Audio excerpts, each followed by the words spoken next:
We were really busy last week trying to get ready for KD, and by 1:30 in the morning Friday, Vicky and I were finally ready to leave out to go down to KD and get our pit spot. But Tony, Tess, and the boys were still busy back at the shop. We stopped down to Flying J with the dually and trailer, filled up the generator, filled up the truck, and hit the road. We didn't pull into KD until almost 4 o'clock in the morning, and by that time, Scrappy and the dogs were tired, Vicky was tired, I was tired. We were exhausted, but it was worth it. We managed to get a really nice pit spot right by the creek with some shade trees. We were just getting to sleep about the time the sun came up, with an unwelcome sight and sound, pouring down rain Saturday morning. So we slid a movie in, and we just made the best of it until the weather cleared up late afternoon.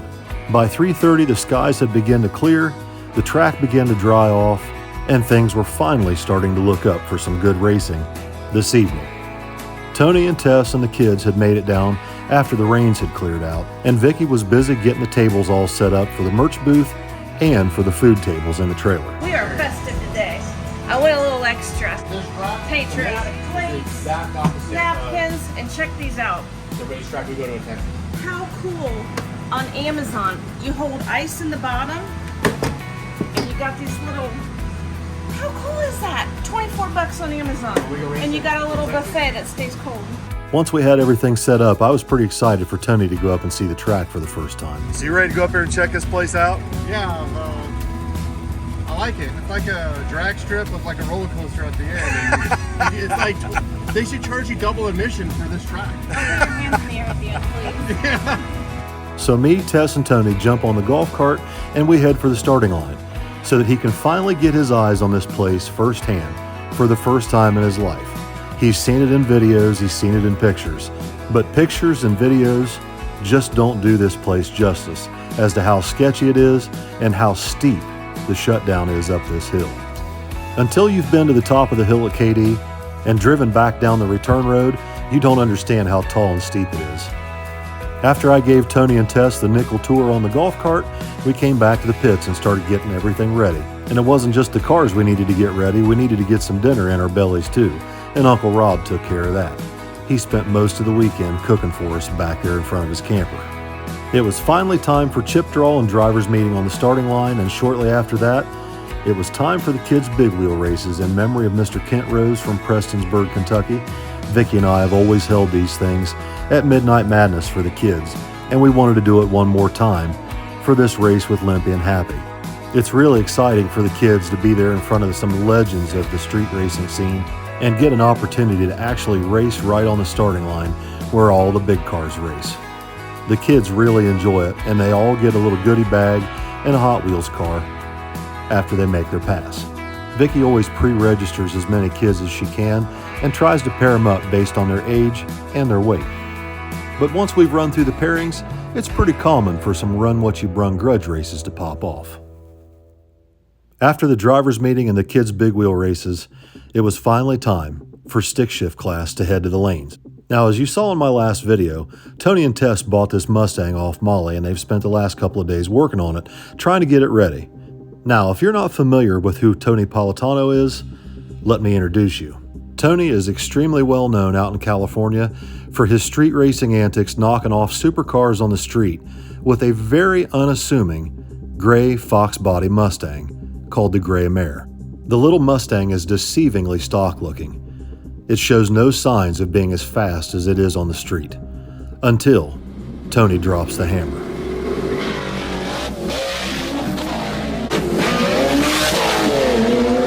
Tony Politano is a West Coast street racing legend, but no one has heard much out of Tony in the last 7 years. He's mostly been focusing on helping Tess work on and campaign her Maverick out in California and Texas. Working together, they've begun a YouTube channel of their own, Miss Midnight Maverick. The channel has focused mainly on Tess, Tess's Maverick, and some of Tess's greatest assets. But for this weekend, we're going to focus on whether or not Tony can wheel this 410 Windsor 5-speed Mustang down the track at KD Dragway. Without question, one of the trickiest, most difficult, and sketchiest tracks in the United States. So tell me what you thought of KD, like the first time you set eyes on this place and you looked at it and you looked at the track surface, and like you haven't driven a stick car in like how long? 7 years? On slicks and flashlight starts and racing, about 7 years. You just buy this car that you've never driven Yes, sir.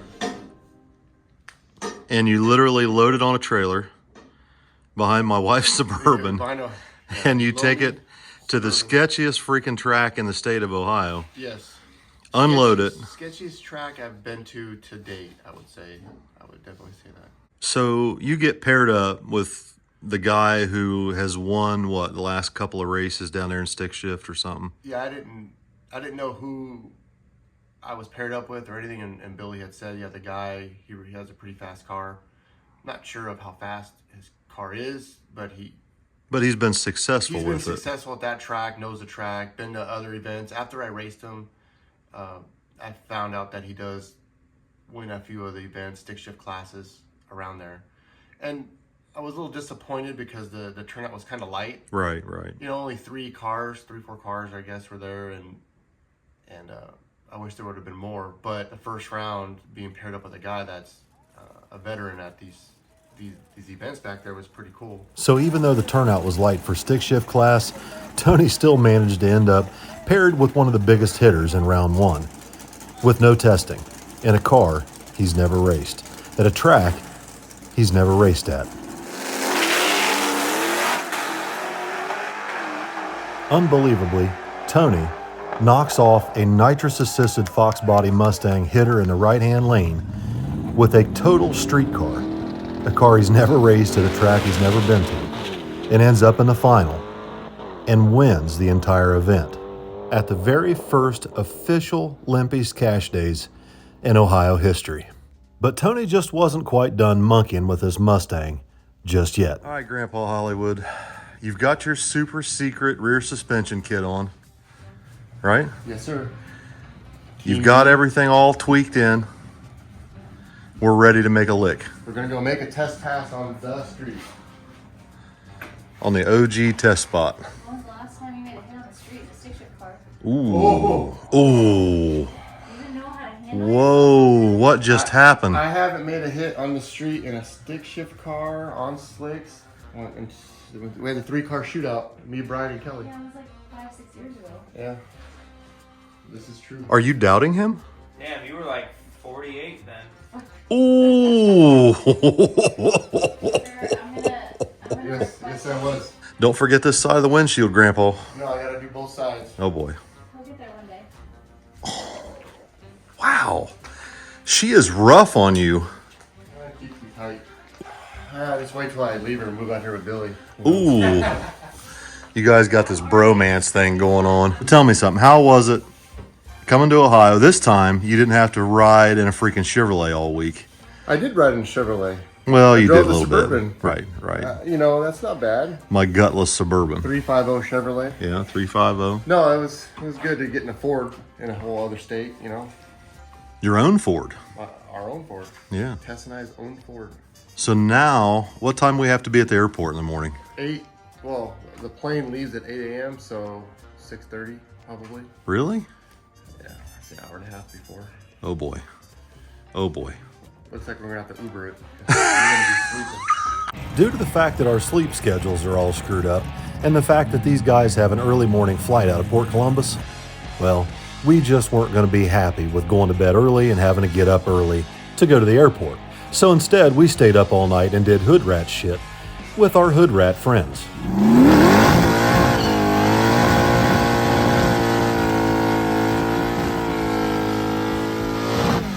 Tony had done some work to the rear suspension on the Mustang, and he wanted to make a couple licks on the street.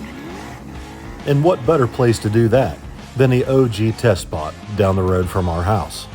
Now, even though we've only got a few hours left, this is testing for the next trip, because you know when they come back the next time, we're going to get into something. Tony managed to make 2 or 3 test hits down on the test spot before it was time to swap out the race wheels for the street wheels and head to the E85 station to top the fuel cell off with some fuel and put the car away until they come back for the next trip. We managed to make a little cruise together with the Malibu just as the sun was coming up early Tuesday morning. Because, I mean, what good is it to have a street car without doing streetcar stuff?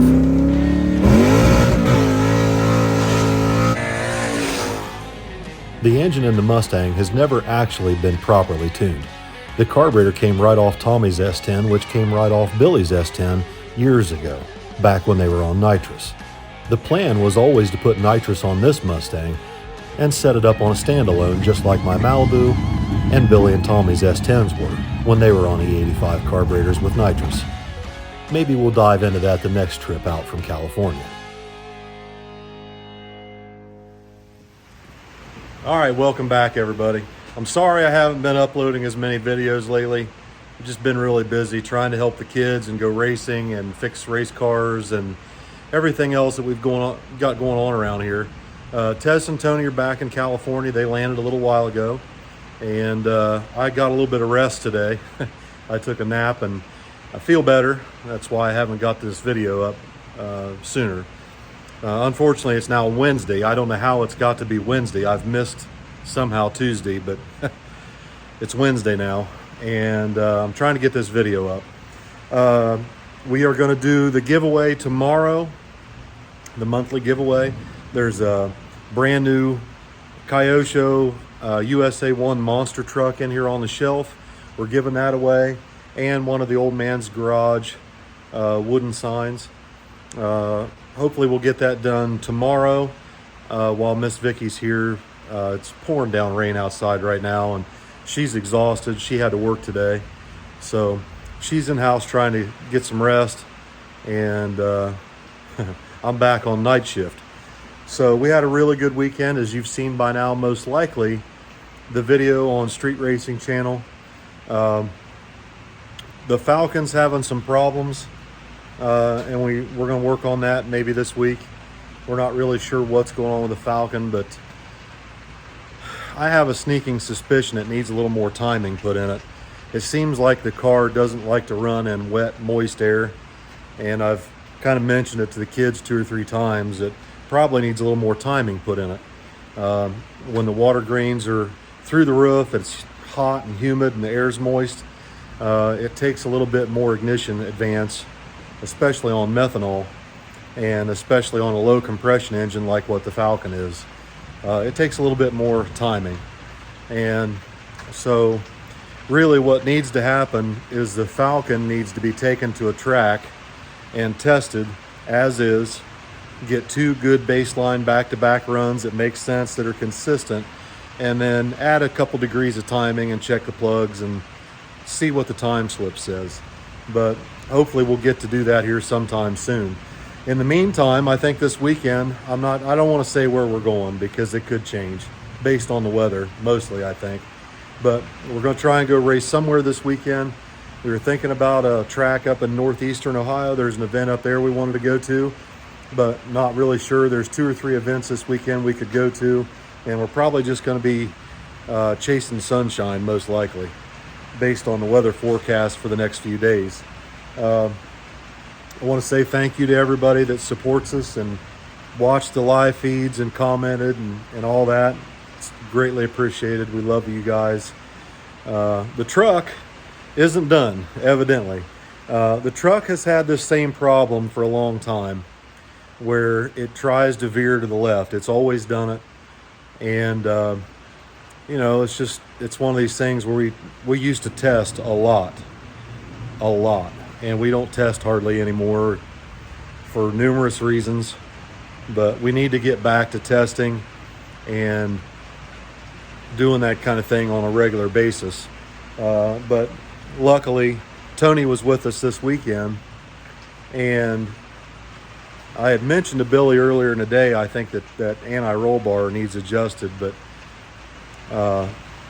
Billy asked Tony about it, and Tony said, you know, if it drives left, shorten the right arm, you know, maybe 2 or 3 flats. And the truck just came to life. We had struggled in the first 2 rounds with shock settings and tire pressure The track was really hot. We're not used to running during the day. Most of the time, no prep events are run during the nighttime, at least the ones that we attend to. So running in the heat of the day in July is tough. And we struggled the first 2 rounds. But once Billy got the shock settings dialed in, and of course that anti-roll bar change, the truck came to life. It picked up 2 tenths immediately. We were also trying a different ballast package this weekend, because the last 2 times we've been to KD, we've noticed the truck doesn't want a 60 foot, and most of that is due to the fact that when you add weight to the back of the truck, you change your bar angles on the traction bars. Everything settles. And with the added weight in the back of the truck, with both weight bars in it, it just doesn't hit the tire very well. It really throws a monkey wrench in everything. So what we decided to do was this weekend, we were just going to run 1 weight bar and try and get everything out of the 60 foot we could possibly get. So when we came down there with 1 weight bar and we're trying different things, you know, we were kind of flying by the seat of our pants, really, and we struggled. But once we made that anti-roll bar change, the truck just came to life, and it made the fastest pass at KD Dragway it's ever made this last weekend. And unbelievably, Billy hasn't been able to connect to the MSD grid system the whole weekend. I don't know what's wrong with it. We tried 2 different laptops, 2 different USB cords, downloaded the software all over again. Doesn't seem to matter. The computer will not connect to the grid. I don't know why. We got to look into that. It also lost another converter bolt, and I think the flex plate is damaged beyond repair now. So I went to Jegs yesterday with Tony and Tess, saw Miss Kimmy for a minute, and we picked up a new flex plate for the truck, new converter bolts. We've got a spare transmission. We've got a spare converter laying here out of Tommy's truck that are identical to what's in this truck now. So we've got parts here in stock if we need them to put the S-10 back together if we needed to race it. But I think Billy wants to focus on the Nova this weekend since it's a front side. We'll see how things go. Guys, one more thing I want to talk about a little bit tonight while I'm doing this video is that, you know, when we took the Nova down to Clay City, Kentucky a couple weekends ago, I noticed on Facebook there were some comments and there were some posts, end of an era, this is what it's going to take now, small tire is out of hand, small tire is unobtainable, it's too expensive, it's too competitive, it's hard for the average guy to compete because now you've got to have a $100,000 plus chassis car or something like what Billy's got. And on the front side, I would say that's absolutely the case most of the time. But, you know, the little S-10 showed that it's not done fighting. I hope that eventually we can get back to testing more than what we have been.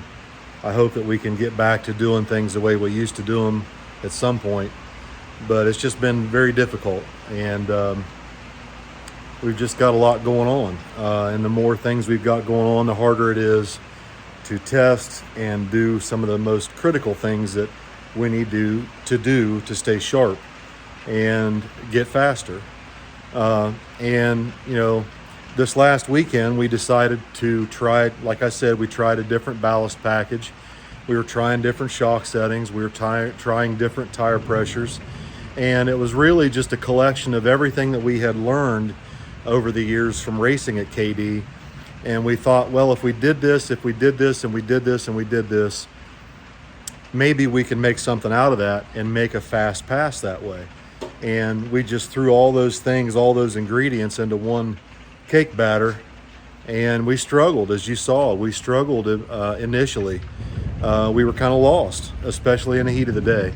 But guys, this little truck showed that if you sharpen your pencil, if you work hard at it, if you pay attention, if you are honest with yourself about what causes your car to go faster or causes your car to go slower, if you really work hard and you stay focused, what you can do. You know, look at Justin Shearer, look at Chief. Look how many times people have told him he needs a big block Chevy or 481X, and he's still running that old Pontiac because he knows it's a good combination. He knows the details of it. He knows how to make it live, and he's competitive with the kind of racing that he wants to do. And so, guys, you can't deny that is probably the fastest stock frame rail, stock suspension, literally stock suspension. This thing doesn't even have a tubular K-member in it. It still has the original springs that came on the truck in 1988 at all four corners. It has the original upper and lower control arms, okay? It has the original cast iron steering gearbox, the original drag link. It's just got Viking Crusader dual adjustable shocks on all four corners and Caltrac traction bars that you can go and buy at Jegs or Summit or wherever. It's got 2-inch lowering blocks and the stock rear leaf springs and an anti-roll bar kit welded into the rear frame. This thing doesn't even have a motor plate. It doesn't even have a mid plate. It has no strut bars, and that's part of the reason the truck goes left, is because it always hikes the left front wheel about 3 or 4 inches higher than the right front, and that puts more load on the right rear tire, which makes the truck drive left. And thankfully, we had Tony with us this weekend, and he made that recommendation to Billy on the anti-roll bar, and Billy took it and ran with it, and it just completely turned everything around for us down there. And we're so appreciative to Tony and Tess. We love having them here with us from California. They're wonderful people. They're hardworking people. They're helpful, and they would go out of their way to do anything for us that they could possibly ever do, and the same the other direction from us to them. But I'm going to hop off here tonight, guys. I want to get this video wrapped up. I want to thank everybody for the love and the support. The truck's not done, and in all honesty, Billy's got plans of building an all aluminum small block for this truck to get some weight off the nose, because it is terribly nose heavy. It's terribly nose heavy. If you guys saw what this thing looked like on the scales, you'd swear it would never do anything. But the devil's in the details, guys. Drive line angle, the crankshaft center line height, weight placement, ballast placement. You've got to really be sharp. You've got to pay attention to the details, and you got to focus not on necessarily what the weight is, but what the weight does in motion. Something to think about. Good night, everybody. We'll see you all tomorrow.